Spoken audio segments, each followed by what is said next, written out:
अस्सलाम वालेकुम दोस्तों, उम्मीद है आप सब लोग खैरियत से होंगे। आपको पता है पिछले दिनों में दो अलमनाक हादसे पेश आते हैं, जिसमें पहले पंजाब के अंदर ही कच्चे के डाकू हमारे 12 पुलिस के जवान शहीद करते हैं बेदर्दी के साथ। उसके बाद बलूचिस्तान के अंदर भी निहत्ते शहरियों को बेदर्दी के साथ शहीद किया जाता है। आज का हमारे प्रोग्राम का मौजू यही है। हमारे स्टूडियो में मौजूद हैं तजिया निगार इशफाक सागर।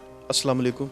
वालेकुम अस्सलाम। क्या हमारे अदारे इतने ही बेबस हैं कि कच्चे के अंदर डाकू जो हैं उनको ही नहीं काबू कर सकते? वो जब दिल करता है शहरियों को लूटते हैं, जब दिल करता है जिसका मर्जी कत्ल कर देते हैं। हमारे 12 पुलिस के जवानों को बेदर्दी के साथ उन्होंने कत्ल किया, तो हमारे अदारे तमाशा देखते हैं, कुछ करते ही नहीं।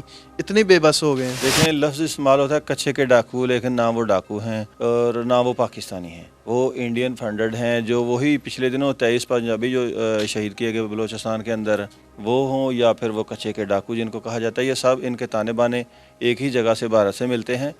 वो डाकू होते हैं जिनके पास रॉकेट लॉन्चर्स होती हैं, मशीन गन्ने होती हैं। इतना असला डाकुओं के पास नहीं होता। वो एक बाकायदा एक तंजीमें हैं इंडिया में और बलूचिस्तान के थ्रू जो आकर यहाँ छुपी हुई हैं और इस तरह की कार्रवाइयाँ करते हैं। तो क्या ये इतनी ताकतवर हो चुके हैं कि हम इनका कला कलम नहीं कर सकते? हमारे कुछ सियासतदान में बदकिस्मती है कि मुलवस इसमें होते हैं, जिस वजह से उनका सफाया नहीं हो रहा।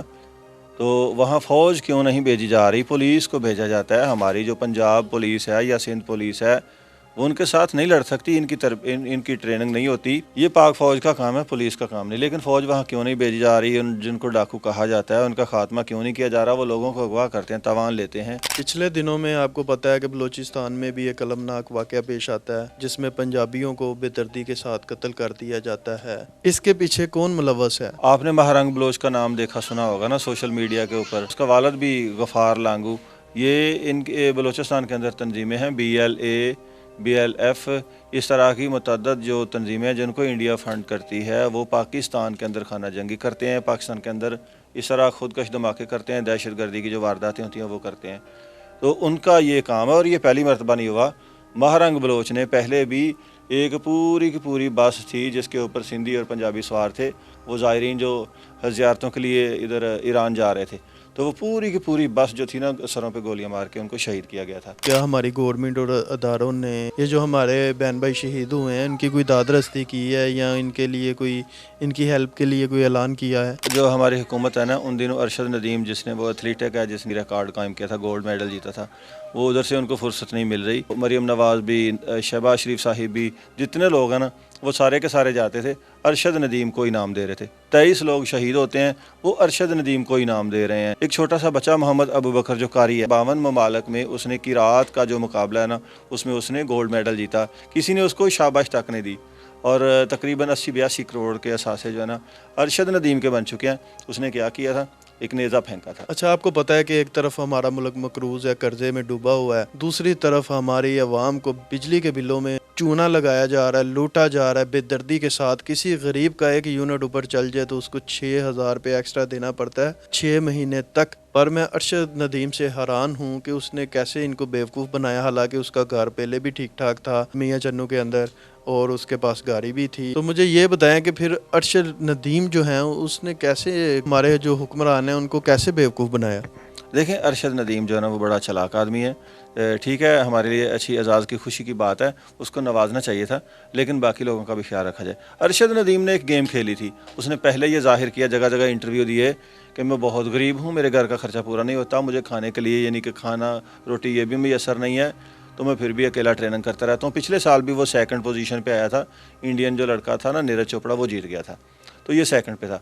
उस वक्त भी यही जाहिर किया गया कि अरशद नदीम जो है ना बहुत गरीब है, उसके ऊपर कोई हुकूमत जो है ना उसको सपोर्ट नहीं कर रही। तो उसने अपने आप को इतना गरीब जाहिर किया कि नेज़ा ख़रीदने के लिए पैसे नहीं है, खाने के लिए पैसे नहीं है। लेकिन जब वो जीत चुका था, उसको मतलब इनामात की बारिश शुरू हो चुकी थी, फिर किसी ने दिखाया उसका घर भी माशाल्लाह काफ़ी बड़ा, 1 करोड़ 1.5-2 करोड़ का तो घर उसका होगा। उसके बाद फिर पता चला कि वो 17वें-18वें स्केल का मुलाजम भी है, उसके पास गाड़ी भी थी। तो जो उसने गरीब होने का ड्रामा किया था ना, वो उसका समझ लो को वो तुक्का तीर लग गया। جو 23 بے گناہ شہید ہوئے تھے پچھلے دنوں میں، ان کے لواحقین کا بھی کسی نے حال پوچھا ہے، جس میں ایک ہمارے شیخو پورہ کا دیہات ہے چھوٹا جیون پورہ، اس کا ایک لڑکا تھا محمد آصف جو بچپن میں یتیم ہو چکا تھا، اس کی والدہ نے اس کو پتہ نہیں کیسے پالا، اب اس کی خود ایک چھوٹی سی بیٹی تھی اور دوسرا جو بچہ تھا اس کا ہونے والا تھا، تو وہ اپنی فیملی کے لیے بچوں کا رزق کمانے گیا ہوا تھا، وہ اکیلا ہی سہارا تھا، تو ان کی تو ہیلپ بنتی تھی، تو کیا انہوں نے کیوں نہیں سوچا ان کا؟ دیکھیں جتنے بھی لوگ تھے نا 23 لوگوں میں سے، یہ شیخو پورہ کے آصف بلوچ ہوں یا دوسرے، اللہ تعالیٰ سب کو جنت میں جگہ دے، حکومت کا یہ حق بنتا ہے سب کا خیال کرے، لیکن رات گئی بات گئی، اب وہ بھول بھی چکے ہوں گے۔ وزیر اعلیٰ پنجاب مریم نواز صاحبہ اور وزیر اعظم پاکستان شہباز شریف صاحب، میں عاجزانہ اپیل کرتا ہوں کہ ان کے لواحقین کا خیال کیا جائے۔ ٹھیک ہے، آپ نے ارشد ندیم کو بہت نوازا، ان غریب لوگوں کا خیال کیا جائے، وہ محنت مزدوری کرتے تھے، تو ان کے لواحقین کے لیے بھی کچھ جو ہے نا آپ انتظام کریں۔ بہت مہنگائی ہے، حالات بڑے مشکل ہیں، تو ان کی دعائیں بھی لیجیے۔